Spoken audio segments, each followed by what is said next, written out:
No one really knows for sure what happens after we die, but some people believe that we are reincarnated and our soul returns to Earth in another body form. The people we'll talk about in today's video all believe that they lived a previous life, and those lives all ended when they were brutally murdered. This is 3 bizarre cases of people who believe they are reincarnated murder victims. Did you know that we're on social media? You can find us at facebook.com/criminallylisted and at criminally_listed on Instagram. Make sure you follow us to stay up to date on the latest news. Number 3. Philip Corrigan, England. 4-year-old Philip Corrigan loved sleeping. Every night, he hoped he would dream about the house and the characters that were so familiar to him. It was like his brain was playing a sitcom. The story followed a working-class family in Bradford, England, the same city he lived in. The family didn't have a TV, so at night they would gather around and tell each other stories. The father was strict. The mom was plump and bubbly. Their 3 daughters were close. In his dreams, Corrigan was one of the daughters. The girl wore blouses and long skirts. The girl would put her hair in a bun when she went out. She slept in the bedroom at the top of the house. Nothing much happened in Corrigan's dreams. The girl would go out for walks, go to school, and go to the movies. Even though Corrigan was young, he recognized that these dreams were different from other dreams. Part of what made these dreams different is that as he grew, the girl in his dreams grew as well. But when he was in his mid-20s, the dreams he had with the nice girl and her family faded. As an adult, Corrigan started reading about reincarnation. He felt like he had been the girl he dreamt about in his previous life. When Corrigan was in his 30s, he remembered the house he saw when he was 14. He worked on the paper route, and one of the houses he delivered to was called Ellenthorpe. The name sounded familiar to him from the start. It was one of the 2 houses he dreamt about often, but it wasn't the house that had the nice family. Every time he came close to the house on his paper route, he was scared of the driveway for some reason. Now, as an adult, Corrigan visited Ellenthorpe again. He asked neighbors in the area if they knew who had lived in the house. One of the neighbors told him that someone was murdered on the driveway. Philip said, "Don't tell me. It was a young woman, slim, with light brown hair up in a bun, in her 20s, and she wouldn't have had 2 sisters younger than her, would she?" The neighbor was baffled because he was right, and this murder happened decades earlier. The neighbor told Corrigan that the murdered woman was Lillian Bland. She died on January 2nd, 1914, on the driveway of the Ellenthorpe home. City Councillor John Guy lived in the house. Around 11 p.m. that night in 1914, Guy was walking his dog. Within 5 minutes of walking down the street, he heard screams and gunshots in the direction he had just come from. He ran towards the screams and discovered a young woman lying on his driveway. She was bleeding from the mouth and the head. A man was standing over her. The man told Guy to go away, but Guy started running toward him. The man turned the gun on himself and died. Guy ran inside his home and called the police. The people on Guy's driveway were 26-year-old Lillian Bland and 26-year-old John Pitts. Bland had 2 gunshot wounds behind her right ear. Pitts had 1 gunshot behind his right ear. At the scene of the crime, the police found a razor blade covered in blood. Bland was pronounced dead at the scene. Pitts was unconscious but alive for another 2 hours, and then he died. Guy was hailed as a hero for standing up to a man with a gun. Pitts and Bland had dated for 6 years and intended on getting married. But Pitts got into gambling, spent his inheritance money, and was in trouble at work. So Bland broke up with him.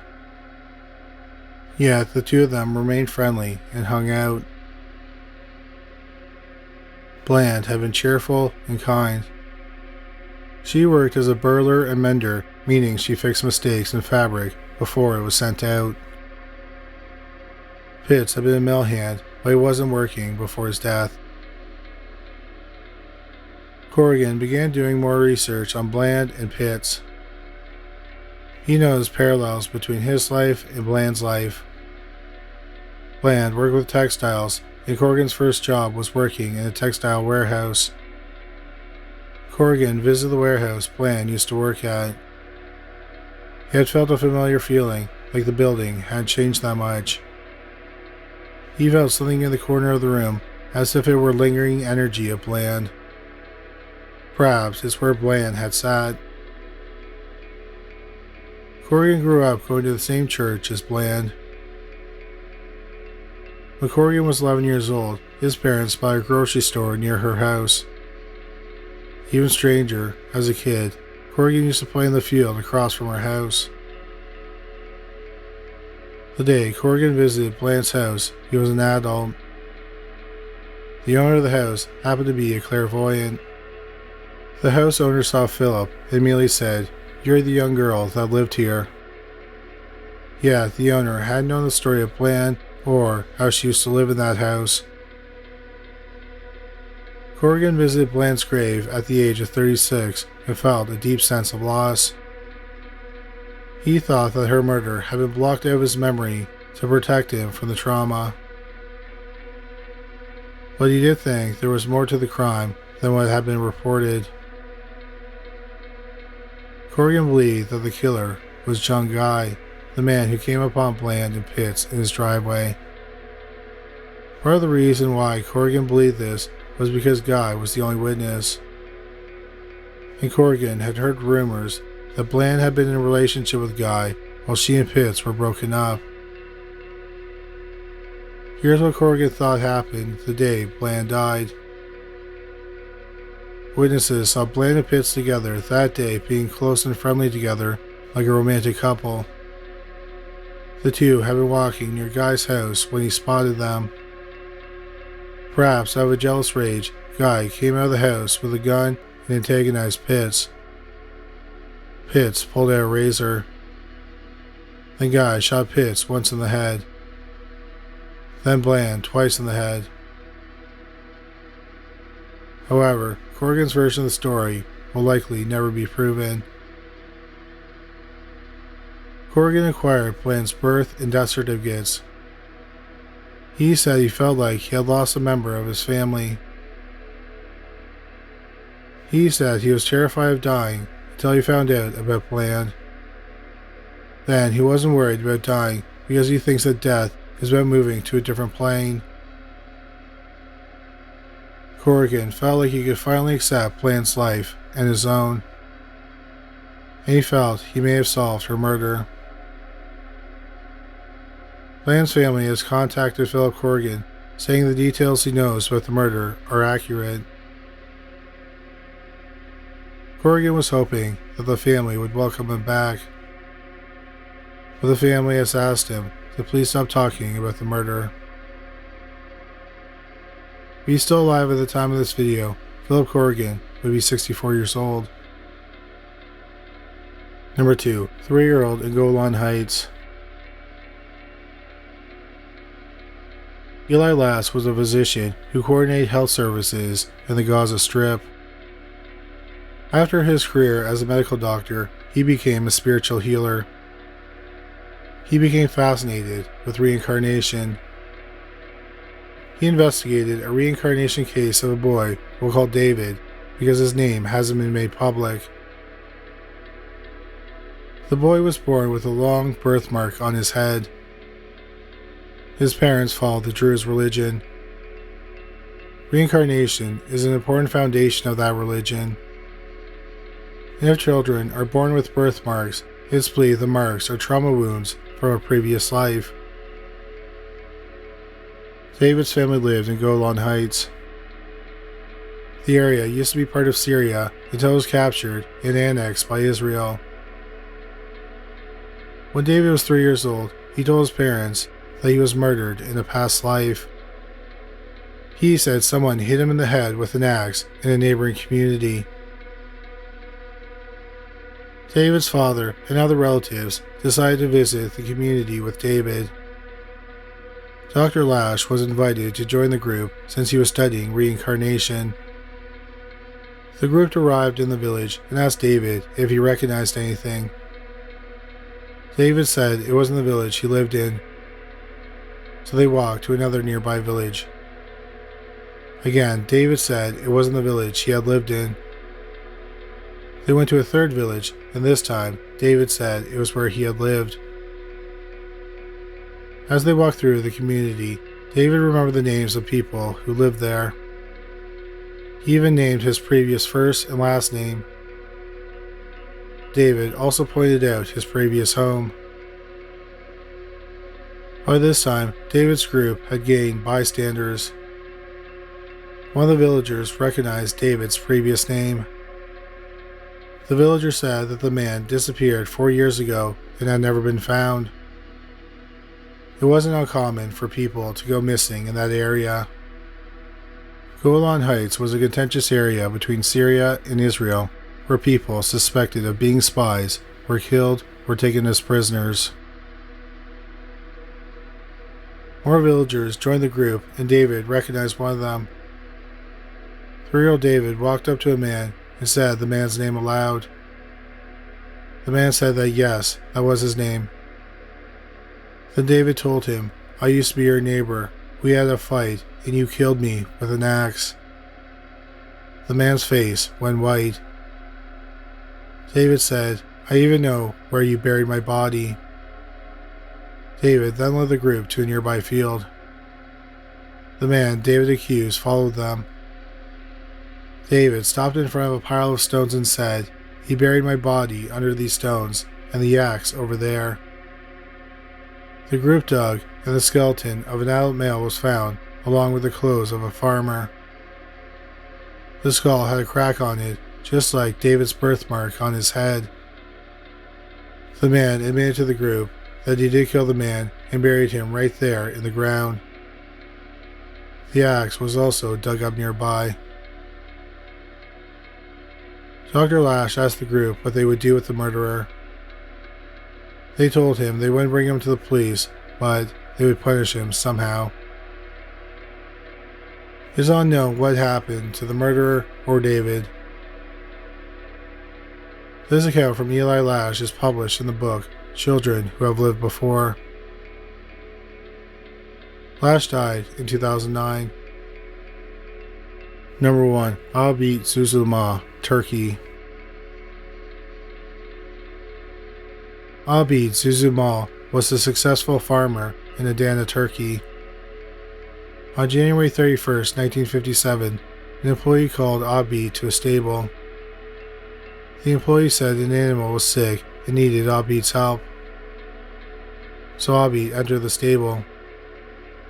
At that moment, someone hit Abut on the head with a hammer. Abut died instantly. When Abut didn't return home, one of his wives, he had 2, went looking for him. Her name was Shahidi, and she was pregnant. Sadly, the man hit her with a hammer and killed her as well. The killer stole the jewelry she was wearing. Then the murderers went to the Suzulmus home to rob it. During the robbery, Abut's 2 youngest children, named Zini and Ismet, caught the attention of the killers, so they were murdered as well. Abut's other 3 children were at home at the time, but they somehow avoided the killers. 8 months after the quadruple murder, Ismail al-Kinlik was born. When Ismail was 18 months old, he started walking and talking. Even though his vocabulary was simple, he started talking about his life as Abut Suzulmus. His parents would call him Ismail, but he would say his name was Abut. He refused to respond to the name Ismail. He was so persistent that years later, his parents enrolled him in school as Abut. They eventually changed his name from Ismail to Abut. When he was a few years old, Ismail said he had 2 wives. One was named Hatija, and the other was named Shahidi. Ismail also said he had children, Seren, Ziki, and Kismet. These were the names of Abut's children who survived the murderers. Ismail also said that he, his wife, and his 2 children had been killed. He said that the killers had owed Abut money, and that's why they murdered him. Ismail said that Ramazan was the employee who lured Abut to the stable. He said his wife, Shahidi, and his 2 youngest kids were killed. The surviving family of Abut wanted to meet with Ismail to test his knowledge. So Ismail's family brought him to Abut's homes. He had 2 homes, one for each wife. The family asked him which home the murders happened in. Ismail chose correctly. Ziki and Kismet, 2 of the surviving children, greeted Ismail with a kiss. They accepted that Ismail was the reincarnation of their father. Abut Suzulmus, Abut's first wife, accepted Ismail as her reincarnated husband. They hugged and both cried. The story doesn't end there though. A year after Ismail was born, a baby girl named Jivryu was born. She was the daughter of Karim Bairu and his wife, Jamila. When Jivryu was 1 year old, she started talking about her previous life as Sahidi Zuzulma, Abut's second wife, who was murdered. She eventually said Ramazan killed. When Jivyu's vocabulary expanded, she said that the murderers took her necklace. She also said she had been pregnant and the child was born after her death. Eventually, Shahidi's tomb was opened. Sadly, a dead baby was protruding from Shahidi's body. The Zuzulma and LT Keen-linked families eventually heard about Jivryu. Ziki and Kismet, the children of Abut, believed that Jivryu was their reincarnated mother. Then Ismail and Jivryu met and talked about the life they had as Abut and Shahidi. At age 10, Ismail said he wanted to marry Shahidi again in his new life. He held on to this idea for years. But Jivryu wasn't too keen on this idea though. By the time they were teenagers, Jivryu was embarrassed to talk about her past life. So they didn't get married. 5 people were arrested for the murders of Abut, his wife, and 2 children. 2 of the people who were arrested were released. 1 person was sent to prison. Ramazan and Mustafa were both hanged. When Ismail found out the 2 men were hanged, he clapped with joy.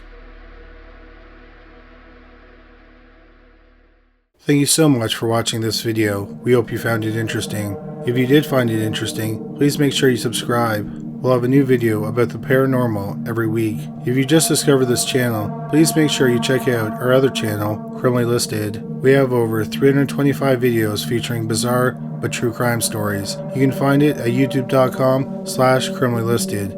We also have a podcast about cold cases that were eventually solved called Criminally Listed Presents Into the Killing. You can find it on Stitcher, Spotify, Amazon Music, and anywhere you find great podcasts. But that's all for today. Thanks again for watching.